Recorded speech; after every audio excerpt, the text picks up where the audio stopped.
paddings. Unsa kining paddings? So kaning paddings mao kini siya ang space in between sa imuhang content sa element o katong sa borders.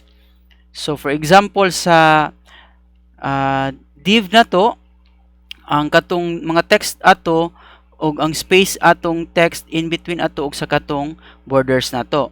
So karon unsa man nga mga properties ang pwede nato ma-set sa padding. So sa padding mura sad ni siya margin. So pwede sab nato siya i-set kaisa lang para ma-apply siya sa tanan sides ug pwede sab siya i-apply or i-set individually. Okay? Karon dito ta sa demo. So kani ang kaning code nato diri no, based on sa katong previous nato nga code sa katong margins. So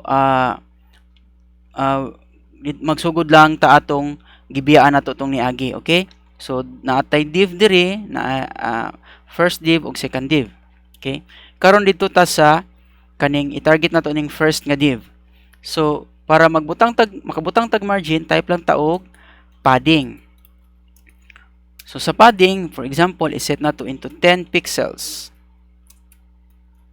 Okay? Atong i-check sa browser. So kung makita niyo no nga ang text, mo ni siya ang text or content sa atong div, nya naa siya space before ang border niya. So ingana ang epekto sa padding. Okay? So pwede sab nato na siya i-set individually. So for example, magbutang tag padding sa baba. So mag-set ta og padding bottom into 20 pixels.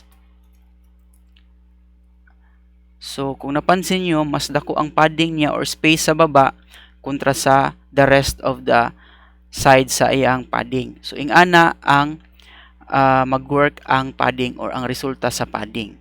Okay?